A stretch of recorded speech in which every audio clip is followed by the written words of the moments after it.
Hi అండి. Welcome back to real life stories. కథ నచ్చితే లైక్ చేసి హైప్ ఇవ్వడం మర్చిపోవద్దు. ఎప్పుడైతే కథలోకి వెళ్దాం. కానీ గౌరీ మాత్రం ఆశ్చర్యంగా చూసింది. స్టాక్ చూసుకోవడానికి అక్కడ పావనే ఉంది. వర్క్ దాదాపు అయింది. కానీ మిత్ర ఎందుకు అబద్ధం చెబుతున్నాడో అర్థం కాలేదు తనకి. గౌరీ వెళ్దామా? సరే సార్ అని అతనితో పాటు నడిచి కారెక్కింది. కానీ గౌరీకి టెన్షన్ మొదలైంది. కారు పోనిచ్చాడు మిత్ర. విండో బయటికి చూస్తున్న గౌరీ మనసులో ఎక్కడా లేని ఆలోచనలు.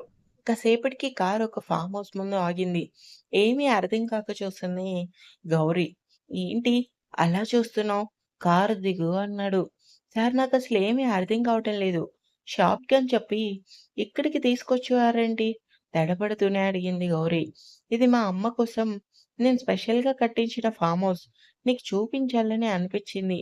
అందుకే ఇక్కడికి తీసుకొని వచ్చాను. నీకిష్టమైతే లోపలికి రా. లేదంటే చెప్పు. షాప్‌కి వెళ్ళిపోదామన్నాడు. లేదు సార్ వస్తాను అంది భయంగానే. వద్దు అంటే ఎక్కడ నో అని నోరిచ్చుకొని పడతాడు అని భయం ఆమె. కమ్ అని సెక్యూరిటీ గేట్ ఓపెన్ చేయటంతో లోపలికి నడిచాడు మిత్ర. అతని వెనకే గౌరి.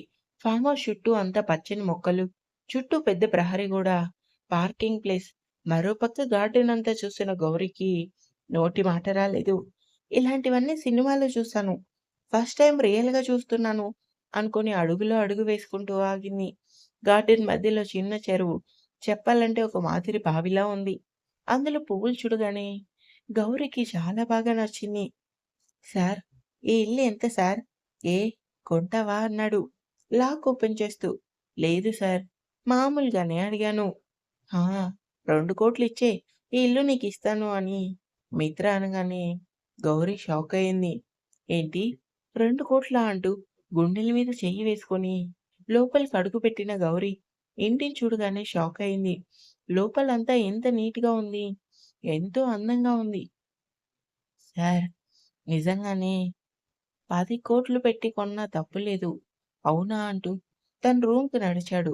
ఇల్లంతా చూస్తున్న గౌరి అతనితో పాటు లోపలికి నడిచింది. "ఇది నా రూమ్ గౌరి. బావుంది సార్" అని రూమంతా చూసి వెనక్కి తిరిగి షాక్ అయింది. ఆమెకి దగ్గరగా మిత్ర. "సార్ దూరం జరగండి." "ఏ ఏమైంది? నేనింత దగ్గరగా ఉంటే నీకేమైనా ప్రాబ్లమా?" కళ్ళెగరేస్తూ అడిగాడు. "ఛ! అలాంటిదేమీ లేదు సార్" అంది. గౌరి మృదువుగా పిలిచాడు. మిత్ర తల దించుకుంది గౌరి. ఎందుకో ఎక్కడలేని భయం ఆమె మనసులో చోటు చేసుకుంది. "సార్ మనం షాప్‌కెళ్ళిపోదాం" అంది. "వెళ్ళిపోదాం కానీ ఒక్క 5 మినిట్స్" అంటూ డోర్ క్లోజ్ చేశాడు. భయంతో పెద్దవి కళ్ళు పెద్దవి చేసింది. "సార్ ఏం చేస్తున్నారు?" "ఏమీ లేదు" అంటూ నవ్వుతూ గౌరి చేతిని పట్టుకున్నాడు. అప్పటికే గౌరికి ముచ్చెమటలు పట్టేశాయి. ఆమెని టేబుల్ దగ్గరికి తీసుకొని వెళ్ళాడు. టేబుల్ మీద గులాబీ రేకులు పరిచి ఉన్నాయి.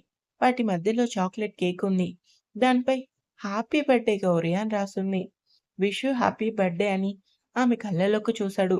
గౌరి కళ్ళల్లో ఎక్కడా లేని ఆనందం, ఆశ్చర్యం, తెలియని భయం. "కట్ చెయ్ సార్" కట్ చెయ్ అని నైఫ్ ఇచ్చాడు.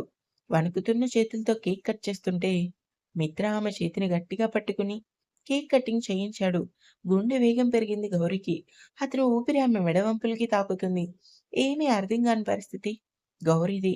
Once again happy birthday my dear Gauri అని ఆమెకి కేక్ తినిపించాడు. మాట్లాడలేదు గౌరి. ఈవినింగ్ మీ అమ్మతో బయటికెళ్ళాలన్నావు కదా! అందుకే ఇక్కడ సెలబ్రేషన్. లేదంటే షాప్‌లో అందరి మధ్యన సెలబ్రేట్ చేసేవాడిని అని మిత్ర అనగానే ఊపిరి పీల్చుకుంది గౌరి. ఏంటి టెన్షన్‌గా ఉన్నావు? ఏమీ లేదు సార్ అంది. నుదిటిన పట్టిన చెమట తుడుచుకొని. ఏదో చేస్తాను అని భయపడ్డావా? అబ్బే లేదు సార్. నీ మొఖం చూస్తేనే అర్థమవుతుంది. ఏయ్ నిజం చెప్పు.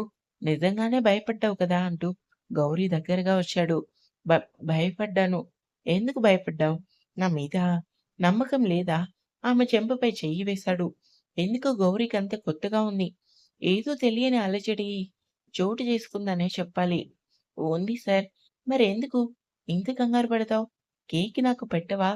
పెడతాను సార్ అని చిన్న పీస్ తీసి అతని నోట్లో పెట్టింది. తిన్నాడు కానీ అతని చెయ్యి మాత్రం గౌరి చెంప మీదనే ఉంది. కష్టంగా ఉంది గౌరికి.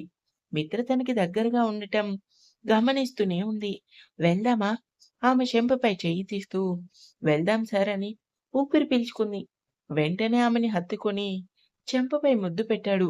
షాక్‌గా చూసింది గౌరి. ఇదే నేను నీకిచ్చే బర్త్‌డే గిఫ్ట్. ఎవరికీ చెప్పకు అంటూ ఆమె చేతిని పట్టుకొని బయటికి నడిచాడు. విస్తుపోయింది గౌరి. షాప్‌కి ఎలా వచ్చిందో తనకే తెలీదు. మిత్ర నేరుగా ఆఫీస్ రూమ్‌కెళ్ళిపోయాడు. గౌరీ! గౌరీ! హా! శ్రావ్య అంది స్పృహలోకొచ్చి. ఏమైంది? పిలుస్తుంటే పలకవు. ఏం ఆలోచిస్తున్నావు? ఏం లేదు శ్రావ్య. సరే, నేనింటికి వెళ్తాను. టైమయింది కదా! సరే శ్రావ్య బాయ్ అని గుండె మీద చెయ్యి వేసుకొని కళ్ళు మూసుకుంది. అమ్మా! ఎంతసేపు వెయిట్ చేయాలి? బిల్లెంతో చెప్పండి అని కస్టమర్ అనగానే గౌరి వర్క్‌లో పడింది. కానీ తన మైండ్ అంతా డిస్టర్బ్‌గానే ఉంది. మిత్ర చేసిన పని మరువలేక మనసులోనే అతలాకుతలమైంది. 5 గంటలకొచ్చింది పావని. రఫీపై కారాలు, మిరియాలు మనసులోనే నూరుకొని గౌరి దగ్గరికి వచ్చింది. గౌరీ! ఆ! పావని. పద ఇంటికెళ్దాం. అమ్మ వెయిట్ చేస్తుంది గదా! మర్చిపోయానే. పద వెళ్దామని హడావిడిగా తన బ్యాగ్ తీసుకుంది. ఏంటి ఆ కంగారు? మిత్ర సార్‌కి మాటైనా చెప్పకుండా వెళ్తే ఇంకంతే మన పని. బయటికెళ్ళే ప్రోగ్రామ్ క్యాన్సిల్ అవుతుంది. పద మాట చెప్పేసి వెళ్దాం. ఆ! అంది గౌరి. ఆ! అంటే కాదు. పద లోపలికి అని గౌరి చేతిని పట్టుకొని లోపలికి నడిచింది. అకౌంట్స్ చూస్తున్న మిత్ర గౌరిని చూశాడు. తను తలదించుకునే ఉంది. ఏంటి పావని? అదే సార్. ఈరోజు మేము ఇంటికి వెళ్ళాలి కదా! అంటే పొద్దున్నే మీకు విషయం చెప్పాం కదా! మర్చిపోయాను. వెళ్ళండి. రేపు టైంకొచ్చేయండి అని మిత్ర అనగానే పావని తలూపింది. ఇంకా ఉంది. నచ్చితే లైక్ చేసుకొని హ్యాపీ ఇవ్వడం మర్చిపోవద్దు.